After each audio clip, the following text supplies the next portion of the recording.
ಸೇನಾಪಡೆಗಳ ಆಧುನೀಕರಣಕ್ಕೆ ಆತ್ಮನಿರ್ಭರತೆ ಮೂಲಕ ಸ್ವದೇಶಿ ಶಸ್ತ್ರಾಸ್ತ್ರಗಳನ್ನು ನಮ್ಮ ಮೂರು ಪಡೆಗಳಿಗೆ ಸೇರಿಸೋದಕ್ಕೆ ಸುಮಾರು ಒಂದು 79,000 ಕೋಟಿ ರೂಪಾಯಿಗಳ ಅನುಮೋದನೆಯನ್ನು ಕೇಂದ್ರ ಸರ್ಕಾರ ಕೊಟ್ಟಿದೆ. ಆರ್ಮಿ, ನೇವಿ ಮತ್ತು ಏರ್ಫೋರ್ಸ್ಗೆ ತರಹೇವಾರಿ ಒಂದಷ್ಟನ್ನು ಸೇರಿಸ್ಕೊಳ್ಳಿ. ಬಾಹ್ಯಾಕಾಶ ಕ್ಷೇತ್ರದಲ್ಲಿ ವಿಶ್ವದ ಗಮನ ಸೆಳೆತಾ ಇರುವ ಇಸ್ರೋ ಸಂಸ್ಥೆಯ ಬಹುನಿರೀಕ್ಷಿತ ಗಗನಯಾನ ಮಿಷನ್ನ 90% ಸಿದ್ಧತಾ ಕಾರ್ಯ ಮುಗಿದಿದೆ. 2027ಕ್ಕೆ ಮಾನವ ಸಹಿತ ಗಗನಯಾನ ನಡೆಸಲಾಗುವುದು ಅಂತ ಇಸ್ರೋ ಮುಖ್ಯಸ್ಥರು ತಿಳಿಸಿದ್ದಾರೆ. ಈ ವರ್ಷಾಂತ್ಯಕ್ಕೆ ಮಾನವರಹಿತ ಗಗನಯಾನ ಯೋಜನೆ ರೂಪಿಸಲಾಗಿದ್ದು ಮಾನವ ರೂಪದ ರೋಬೋವನ್ನು ಬಾಹ್ಯಾಕಾಶಕ್ಕೆ ಕಳಿಸಲಾಗುತ್ತೆ ಅಂತ ಕೂಡ ತಿಳಿಸಿದರು. ಇನ್ನು ಭಾರತ 2035ರ ವೇಳೆಗೆ ತನ್ನದೇ ಆದಂತಹ ಬಾಹ್ಯಾಕಾಶ ನಿಲ್ದಾಣವನ್ನು ನಿರ್ಮಿಸುತ್ತೆ. ಇದೊಂದು ಇಸ್ರೋಗೆ ಮಹತ್ವದ ಮೈಲುಗಲ್ಲಾಗುತ್ತೆ ಅಂತ ತಿಳಿಸಿದರು. ಚಂದ್ರಯಾನ್ 4 ಮತ್ತು 5 ಯೋಜನೆಗಳ ರೂಪುರೇಷೆಯೂ ಕೂಡ ನಡೀತಾ ಇದೆ ಅಂತ ವಿವರಿಸಿದ್ದಾರೆ. ಇದೇ ವೇಳೆ ದೆಹಲಿಯಲ್ಲಿ ಬಾಹ್ಯಾಕಾಶದ ಸಂಬಂಧಪಟ್ಟ ಹಾಗೆ ಬಹುದೊಡ್ಡ ವಿಚಾರಣಾ ಸಂಕಿರಣ ನಡೆಯುತ್ತೆ. ಪ್ರಧಾನಿ ಮೋದಿ ಅವರು ಉದ್ಘಾಟನೆ ಮಾಡ್ತಾರಂತೆ. Program is a program meant for taking our Gaganayatris to space and bring them back safely. Here human life is important, human safety is the paramount important. So towards that 3 uncrewed missions are planned, and once we accomplish all the 3 uncrewed missions safely, ಆಯಿತು ಮಾಡ್ಕೊಳ್ಳಿ, ಯಾರು ಬೇಡ ಅಂದವರು. ಅಂದರೆ ಮನುಷ್ಯನನ್ನು ಕಳಿಸುವುದಕ್ಕೆ ಮೊದಲು ರೋಬೋಟ್ಗಳನ್ನು ಯಂತ್ರಗಳನ್ನು ಕಳಿಸಿ ನಮಗೆ ಆ ಸಾಮರ್ಥ್ಯ ಇದೆಯಾ ಅನ್ನೋದನ್ನು ಪಕ್ಕಾ ಮಾಡ್ಕೊಳ್ಳೋಕ್ಕೆ, ಪರ್ಟಿಕ್ಯುಲರ್ಲಿ ಸ್ಪೇಸ್ಗೆ ಹೋಗೋದ್ರಿಂದ ಎಂಟ್ರಿ, ರೀಎಂಟ್ರಿ ಆರ್ ಅಲ್ಲಿರೋ ಬೇರೆ ಬೇರೆ ಸಮಸ್ಯೆಗಳು ಇವೆಲ್ಲವನ್ನು ನಿಭಾಯಿಸೋದು ಹೇಗೆ ಅನ್ನೋದನ್ನು ಮಾಡ್ಕೊಳ್ಳೋಕೆ ಅದು ಮಾಡ್ತಾರೆ. ಅದಾದಮೇಲೆ ಮನುಷ್ಯನನ್ನು ಕಳಿಸೋದು ಅಂತ. ಲಿಂಗಾಯತ ಸ್ವಾಮೀಜಿಗಳ ಮನಸ್ತಾಪವನ್ನು ಬಗೆಹರಿಸಿ ಕೇಂದ್ರ ಸಚಿವ ಸೋಮಣ್ಣ ಸಕ್ಸಸ್ ಆಗಿದ್ದಾರಂತೆ. ಪಂಚಮಸಾಲಿ ಮಠದ ವಚನಾನಂದ ಸ್ವಾಮೀಜಿ ಹಾಗೂ ಜಯಮೃತ್ಯುಂಜಯ ಸ್ವಾಮೀಜಿ ಇಬ್ಬರದು ಆಯ್ತಂತೆ. ಇದೆಲ್ಲ ಡೆಲ್ಲಿಗೆ ಹೋಗಿದ್ರಂತೆ. ಅಲ್ಲಿ ಕೂರಿಸ್ಬಿಟ್ಟು ಮಾತಾಡಿಸಿ ಇಬ್ಬರು ಕಮಾನ್ ಫ್ರೆಂಡ್ಶಿಪ್ ಅಂದ್ರಂತೆ. ಅವರಿಬ್ಬರು ಓಕೆ ನೋ ಪ್ರಾಬ್ಲಮ್ ಅಂದ್ಬಿಟ್ಟು ಒಬ್ರಿಗೊಬ್ರು ರಾಖಿ ಕಟ್ಕೊಂಡ್ರಂತೆ. ರಾಖಿ ಕಟ್ತಾರ? ಇಲ್ಲ ಅಲ್ಲ, ಇಲ್ಲ ಮಾತುಕತೆ ಎಲ್ಲ ಅಷ್ಟೇ ಕಟ್ಕೊಂಡು ಫ್ರೆಂಡ್ಶಿಪ್ ಆಗಿದೆ ಇಬ್ರು ಅಲ್ವಾ? ಯಾಕೆ ಇರಲಿಲ್ಲ ಫ್ರೆಂಡ್ಶಿಪ್ಪು? ಭಾಳ ಸರಳ. Jayamrutyunjaya Swami was backed by Congress leaders. Vachanananda Swamiji was seen as a supporting BJPನ. ಹಾಗಾಗಿ ಇಬ್ಬರೂ ಅವ್ರವ್ರದ್ದು ವಿರುದ್ಧ ದಿಕ್ಕುಗಳಲ್ಲಿ ಅವ್ರವ್ರು ತೋರಿಸ್ದಂಗೆ ಹೋಗ್ತಾ ಇದ್ರು. ಈಗ ಜಯಮೃತ್ಯುಂಜಯ ಸ್ವಾಮಿ ಪಾಠ ಕಲಿತು ವಾಪಸ್ ಬಂದಿದ್ದಂಗೆ ಇದೆ. ಹಾಗಾಗಿ ಸುಲಭವಾಗಿ ದಾರಿ ಇದಾಗಿದೆ ಅಷ್ಟೇ. ಇಬ್ಬರದ್ದು ಒಂದಾಗಿದ್ದಾರೆ, ಸಂತೋಷ, ಒಂದಾಗಿ ಮೇಡಮ್. ಸೋಮಣ್ಣ ಅವರು ಇದನ್ನು ಒಂದು ಮಾಡೋಕ್ಕೆ ತೋರಿಸೋ ಆಸಕ್ತಿನ ನಿಮ್ಮ ಪಕ್ಷದೊಳಗಡೆನೂ ಮಾಡಿ. ಅದು ಅಸಾಧ್ಯ ಅನ್ಸುತ್ತೆ ಸರ್.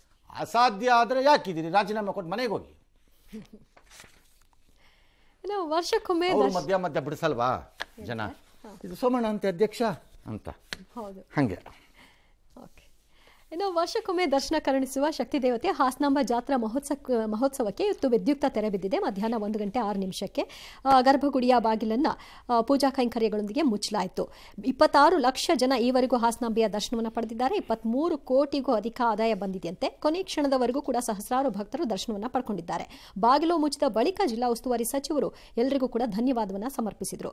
ಮುಂದಿನ ವರ್ಷ ಹಾಸನಾಂಬೆಯ ದರ್ಶನದ ದಿನಾಂಕ ಕೂಡ ಅನೌನ್ಸ್ ಆಗಿದೆ. ಅಕ್ಟೋಬರ್ 29ರಿಂದ ನವೆಂಬರ್ 11ರವರೆಗೆ ದರ್ಶನಕ್ಕೆ ಬಾಗಿಲು ಓಪನ್ ಆಗುತ್ತೆ. ಎಲ್ಲರಿಗೂ ಧನ್ಯವಾದ ಹೇಳಬೇಕಾಗಿರೋದು ನಮ್ಮ ಮೊದಲನೇ ಕರ್ತವ್ಯ. ಜನಸಾಮಾನ್ಯರು ಯಾವುದೇ ನೂಕು ನುಗ್ಗಲು ಇಲ್ಲದೆ ಸರಳವಾಗಿ, ಸರಾಗವಾಗಿ, ಸುಲಲಿತವಾಗಿ ಕಾಮನ್ ಜನಗಳಿಗೆ ದರ್ಶನ ಆಗಿರೋದು ನಿಜವಾಗಿ ನಮಗೆಲ್ಲರಿಗೂ ಅತೀವ ಜೀನಿ ಸ್ಲಿಮ್ ರೆಫರ್ ಮಾಡ್ಬೇಕಾದ್ರೆ ಕಾರಣ ಏನಂದ್ರೆ ವೇಟ್ ಲಾಸ್ ಸಲುವಾಗಿ ನನ್ ಬಾಳ ಜನ ಕೇಳಿದ್ರು. ಫಸ್ಟ್ ನಾನ್ ತಗೊಂಡು ನನಗೆ ರಿಸಲ್ಟ್ ಬಂದ್ಮೇಲೆ ಆಮೇಲೆ ನಾನು ಜೀನಿ ಸ್ಲಿಮ್ ಇನ್ನೊಬ್ಬರಿಗೆ ಪ್ರಿಪೇರ್ ಮಾಡಿದ್. ಸುಸ್ತಾಗೋದು ಕಡಿಮೆ ಆಯ್ತು, ವೀಕ್ನೆಸ್ ಅದು ಏನೂ ಇಲ್ಲ, ಪೂರಾ ಹೆಲ್ದಿ ಅದೇನೆ. ವೇಟ್ ಜಾಸ್ತಿ ಇರೋರಲ್ಲಿ ಏನೇ ಡೌಟ್ ಇಲ್ಲದೆ 100% ಬಳಸಬಹುದು. ಪ್ರತಿದಿನ ನಮ್ಮ ಜೀನಿ ಸ್ಲಿಮ್ ನ ಯೂಸ್ ಮಾಡಿ ಯಾವುದೇ ಸೈಡ್ ಎಫೆಕ್ಟ್ ಇಲ್ದಂಗೆ ನೀವು ಸಣ್ಣ ಆಗ್ತೀರಾ. ರಾಜ್ಯದಲ್ಲಿ ಕಳೆದ 3-4 ದಿನದಿಂದ ಭಾರೀ ಮಳೆ ಆಗ್ತಿರೋ ಪರಿಣಾಮ ಹಾಸನ ಜಿಲ್ಲೆಯಲ್ಲಿ ಕಳೆದ ರಾತ್ರಿ ಸುರಿದ ಮಳೆಗೆ ತಾಲೂಕಿನ ಮರ್ಕುರ್ಲಿ ಗ್ರಾಮದ ರಸ್ತೆ ಸೇತುವೆ ಎಲ್ಲ ಕೊಚ್ಚೋಗಿದೆ. ಕೌಶಿಕ್ ಗ್ರಾಮದ ಬೃಹತ್ ಕೆರೆ ಕೋಡಿ ಬಿದ್ದ ಪರಿಣಾಮ ಸೇತುವೆ ಹಾಗೂ ಪ್ರಮುಖ ರಸ್ತೆನೇ ಕೊಚ್ಕೊಂಡು ಹೊರಟೋಗಿದೆಯಂತೆ. ಭಾಳ ಆಶ್ಚರ್ಯ. ಏನೆಯೋ ನೇರಳೆ ಗ್ರಾಮದಲ್ಲಿ ಅರ್ಧ ಮನೆ ಬಿದ್ದೋಗಿದೆ. ಇದೇ ಥರ ಕಾಫಿನಾಡಲ್ಲೂ ಅಲ್ಲಿ ಅಂದರೆ ಕೊಡಗಲ್ಲೂ ಒಂದಷ್ಟು ಬಂದಂಗಿದೆ. ಚಿಕ್ಕಮಗಳೂರು ಈ ಭಾಗದಲ್ಲಿ, ಕಡೂರು ತಾಲೂಕಿನಲ್ಲಿ ಎಲ್ಲ ಕಡೆ. ಮಂಡ್ಯದಲ್ಲೂ ಹಿಂಗಾರು ಮಳೆ ಅಬ್ಬರಕ್ಕೆ KRS ಡ್ಯಾಮ್ಗೆ ಒಳಹರಿವು ಹೆಚ್ಚಾಗಿಬಿಟ್ಟಿದೆ. ಹಂಗಾಗಿ ಒಂದು 25-30 ಸಾವಿರ ಕ್ಯೂಸೆಕ್ ನೀರನ್ನು ಬಿಡ್ಬೋದು ಅಂತಿದ್ದಾರೆ. ಅಮೇಝಿಂಗ್. ಇದು ಮಳೆಯ ಪರಿಸ್ಥಿತಿ ರಾಜ್ಯದಲ್ಲಿ. ನವೆಂಬರ್ 1ರಿಂದ ಬ್ಯಾಂಕ್ಗಳ ನಾಮಿನಿ ನಿಯಮ ಬದಲಾವಣೆ ಆಗುತ್ತೆ. ಭಾಳ ಜನಕ್ಕೆ ಇಂಪಾರ್ಟೆಂಟ್ ಇದು. ಬ್ಯಾಂಕ್ ಅಕೌಂಟು ಲಾಕರ್ಗಳಿಗೆ ಒಂದಕ್ಕಿಂತ ಹೆಚ್ಚು ನಾಮಿನಿ ಮಾಡ್ಕೋಬೋದು. ಈವರೆಗೂ ಖಾತೆಗಿದ್ದ ಒಬ್ಬರು ನಾಮಿನಿ ಬದಲಿಗೆ 4 ಜಾಗ ಸಿಗತ್ತೆ. ಬಟ್ 4 ಮಾಡಿದ ಮೇಲೆ ಅಪ್ಪಿತಪ್ಪಿ ಆಗೋದಲ್ಲ. ಠೇವಣಿದಾರರು ಏನಾದ್ರು ಮೃತಪಟ್ಟರೆ ಅವರ ನಾಮಿನಿ ಕ್ರಮ ಸಂಖ್ಯೆ ಏನಿದೆ 1 ಯಾರು, 2 ಯಾರು, 3 ಯಾರು, 4 ಯಾರು, ಆಧಾರದ ಮೇಲೆ ಕೊಡ್ತಾರೆ. ಆಧಾರದ ಮೇಲೆ ಇದಾಗತ್ತೆ. ಅಂದರೆ ಹಣಕ್ಕೆ ಉತ್ತರಾಧಿಕಾರಿಗಳಾಗ್ತಾ ಹೋಗ್ತಾರೆ ಎಲ್ಲರೂ. ಇದನ್ನು ನವೆಂಬರ್ 1ರಿಂದ ಜಾರಿಗೆ ತರ್ತಾ ಇದ್ದಾರೆ. ಎಸ್, ಹಾವೇರಿ ಜಿಲ್ಲೆಯಲ್ಲಿ ಅದು ಗರಿಷ್ಠ, ಕನಿಷ್ಠ ಅಲ್ಲ. ಕನಿಷ್ಠ 4 ಮಾಡಬೇಕು ಅಂತಲ್ಲ, ಗರಿಷ್ಠ. ಯಾಕಂದ್ರೆ ಕನಿಷ್ಠ ಆಗ್ಬಿಟ್ಟು ಗಂಡ ಹೆಂಡತಿ ಮಗು ಇದ್ರೆ 3 ಜನ ಇರೋದು. 4ನೇ ದಿನದಿಂದ ಕರ್ಕೊಂಬರೋಣ ನರೇಂದ್ರ ಮೋದಿ ಹೆಸರು ಹಾಕಕ್ಕಾಗತ್ತಾ ಯಾರು? ಸಾಧ್ಯ ಇಲ್ಲ. ಮತ್ತೆ ಇನ್ನು ಹಾವೇರಿ ಜಿಲ್ಲೆಯಲ್ಲಿ ದೀಪಾವಳಿ ಹಬ್ಬದ ಪ್ರಯುಕ್ತ ನಡೆದ ಹೋರಿ ಬೆದರಿಸುವ ಸ್ಪರ್ಧೆಯಲ್ಲಿ 3 ಸಾವನ್ನಪ್ಪಿದ್ದಾರೆ. 5 ಜನಕ್ಕೂ ಹೆಚ್ಚು ಮಂದಿಗೆ ಗಾಯ ಆಗಿದೆ. ಸ್ಪರ್ಧೆಯಲ್ಲಿ ಭಾಗವಹಿಸಿ ಮನೆಗೆ ಹೋಗ್ತಾ ಇದ್ದ ಹೊತ್ತಿನಲ್ಲಿ ಈ ದುರಂತ ಸಂಭವಿಸಿದೆ ಅಂತ ಗೊತ್ತಾಗಿದೆ. ಗಾಯಗೊಂಡವರನ್ನ ಹುಬ್ಬಳ್ಳಿಯ ಕಿಮ್ಸ್ ಹಾವೇರಿ ಜಿಲ್ಲಾಸ್ಪತ್ರೆಯಲ್ಲಿ ಚಿಕಿತ್ಸೆಗಾಗಿ ದಾಖಲು ಮಾಡಲಾಗಿದೆ. ಬೆಂಗಳೂರಿನಲ್ಲಿ ಮಹಿಳೆ ಮೇಲೆ ಸಾಮೂಹಿಕ ಅತ್ಯಾಚಾರ ಎಸಗಿದ್ದ ಕಾಮುಕರನ್ನು ಪೊಲೀಸರು ಸರಿಯಾಗಿ ಹಿಡಿದಾಕಿದ್ದಾರೆ. ಹಿಡಿದ್ರೆ ಪ್ರಯೋಜನ ಇಲ್ಲ, ಚರ್ಮ ಸುಲಿಬೇಕು, ಮತ್ತೊಬ್ಬರಿಗೆ ಪಾಠ ಆಗಬೇಕು. ಸುಲಿದು ಎಳೆ ಮೂವಿಗಳಲ್ಲಿ ಮೆಣಸಿನ ಪುಡಿ ಹಾಕ್ತಂಗೆ ಹಾಕ್ಬೇಕು. ಎದ್ದೇಳಬಾರ್ದು, ಇನ್ನೊಂದು ಸರಿ ಆಚೆ ಬರಬಾರ್ದು. ನಡ್ಕೊಂಡು ತೆವಳ್ಕೊಂಡು ಬರಬೇಕು, ಆಚೆಗೆ ನಡ್ಕೊಂಡೇ ಬರಬಾರ್ದು. 6 ಮಂದಿ 10 ಕಡೆ ಮಾಡಿರಿ, ಟಿ ವಿಲಿ ತೋರಿಸೋಣ, ನೋಡ್ತಾ ಇರಪ್ಪ ಎಫೆಕ್ಟ್ ಹೆಂಗೆ ಅಂತ ತೋರಿಸ್ತೀನಿ. ಬೇಕಾರೆ ಸುಧಾರಣೆ ತೋರಿಸ್ತೀನಿ ನಾನು. ಭಯ ಅನ್ನೋದು ಸತ್ತೋಗಿದೆ. ಆ ವೀಲಿ ಕಚಡಗಳು, ಕಂತ್ರಿಗಳಿದ್ದಂಗೆ ವೀಲಿ ಕಂತ್ರಿಗಳು ಏನೋ ಆಗ್ಬೋದು ಅಂತ ಗೊತ್ತಿದ್ದು ಮಾಡ್ತಾರೆ. ಬೆಂಗಳೂರು ಹೊರವಲಯ ಉತ್ತರ ತಾಲೂಕಿನ ಗಂಗೊಣ್ಣನಹಳ್ಳಿಯಲ್ಲಿ ಮೊನ್ನೆ ಕಲ್ಕತ್ತಾ ಮೂಲದ ಮಹಿಳೆ ಮನೆಗೆ ನುಗ್ಗಿ ಸಾಮೂಹಿಕ ಅತ್ಯಾಚಾರ ಮಾಡಿದ್ರು. ಇವರೆಲ್ಲ ಕಂಠಪೂರ್ತಿ ಕುಡಿದೋಗಿದ್ರಂತೆ. ಒಂದು ಪೀಣ್ಯ ಪೊಲೀಸರು ಇನ್ಫಾರ್ಮರ್ಸ್ ಅಂತ ಮನೆಗೆ ಹೋಗಿದ್ರಂತೆ. ಇನ್ಫಾರ್ಮರ್ಸ್ ಅಯೋಗ್ಯನ ತಗೊಂಬಂದು ಮನೆಯಲ್ಲಿ ಡ್ರಗ್ಸ್ ಇದೆ ಅಂತೆಲ್ಲ ಮಾಡಿ ಪಾಪ ಹಣ, ಮಹಿಳೆ ಮೊಬೈಲ್ ಎಲ್ಲ ಕಿತ್ಕೊಂಡು, ಆಮೇಲೆ ಅಲ್ಲಿ ಮನೇಲಿದ್ದಂಥ ಪುರುಷ ಯಾರೋ ಒಬ್ಬರನ್ನ ಅವ್ರನ್ನ ಕಟ್ಟಾಕ್ಬಿಟ್ಟು ಆಮೇಲೆ ಆಕೆಯನ್ನು ಎಳ್ಕೊಂಡೋಗಿ ಅತ್ಯಾಚಾರ ಮಾಡಿರೋದು ಇವರು. ಒಬ್ಬ ಯಾವನು ಸಿಕ್ಕಿಲ್ವಂತೆ, ಮಿಥುನ್ ಅಂತ. ಅವನನ್ನು ಕರ್ಕಿರ್ಕೊಂಬರ್ಬೇಡಿ, ಯಾವ್ದಾದ್ರು ಫಾರೆಸ್ಟಲ್ಲಿ ಅಲ್ಲೇ ಗುಂಡೋಡೋದು ಖತಮ್ ಮಾಡಿಬಿಡಿ. ಅವನನ್ನು ಕರ್ಕೊಂಬರ್ಬೇಡಿ, ಅವನೇ A1 ಅಂತೆ. ಅವನನ್ನು ಕರ್ಕೊಂಬಂದು ಮತ್ತೆ ಅನ್ನ ಹಾಕೋಕ್ಕೆ ನಮ್ಮ ಪ್ರಾಣ ತಿಂದಬೇಡಿ, ನಮ್ಮ ಟ್ಯಾಕ್ಸ್ ದುಡ್ಡು ತೊಗೊಂಡು ಯಾಕೆ ಸಾಕ್ತೀರಿ ಇಂಥವ್ರನ್ನೆಲ್ಲ ಕಚಡಗಳನ್ನು. ಎಸ್, ಸಿಎಂ ಆರ್ಥಿಕ ಸಲಹೆಗಾರ ರಾಯರೆಡ್ಡಿ ಗಣಿ ಮತ್ತು ಭೂವಿಜ್ಞಾನ ಇಲಾಖೆ ಅಧಿಕಾರಿಗಳ ನಡುವಿನ ಲೆಟರ್ ವಾರ್ ಸಂಬಂಧಿತವಾಗಿ ಕೊಪ್ಪಳ ಡಿಸಿ ಸ್ಪಷ್ಟನೆ ಕೊಟ್ಟಿದ್ದಾರೆ. ರಾಯರೆಡ್ಡಿ ಮಾಡಿರುವ ಆರೋಪ ಸಂಬಂಧ ತನಿಖೆ ನಡೀತಾ ಇದೆ. ರಾಯಲ್ಟಿ ಕಟ್ಟುವ ವಿಚಾರವಾಗಿ ತಪ್ಪು ಗ್ರಹಿಕೆ ಆಗಿದೆ ಅಂತ ಸ್ಪಷ್ಟನೆ ಕೊಟ್ಟಿದ್ದಾರೆ. ಮತ್ತೊಂದು ಕಡೆ ಬಳ್ಳಾರಿಯ ಉತ್ತರ ವಲಯ ಭೂ ಗಣಿ ಇಲಾಖೆಯ ಹೆಚ್ಚುವರಿ ನಿರ್ದೇಶಕ ಮಹಂತೇಶ್ ಸಹ ಗಣಿ ಇಲಾಖೆಗೆ ಪತ್ರ ಬರೆದು ಕೊಪ್ಪಳ ಗಣಿ ಇಲಾಖೆ ಅಧಿಕಾರಿ ಪುಷ್ಪಲತಾ ಅವರನ್ನ ಟ್ರಾನ್ಸ್ಫರ್ ಮಾಡಬೇಕು ಅಂತ ಒತ್ತಾಯ ಮಾಡಿದ್ದಾರೆ. ಈ ಬುರುಡೆ ಎಲ್ಲ ಬಿಟ್ಬಿಟ್ಟು ತುಂಗಾ ನದಿಯಿಂದ ಅಕ್ರಮವಾಗಿ ಮರಳು ತೆಗೀತಿದ್ದೀರಾ ಇಲ್ವಾ ಹೇಳ್ರಪ್ಪ ಅಂತಂದ್ರೆ ಅದನ್ನು ಒಬ್ಬನೂ ಮಾತಾಡಲ್ಲ.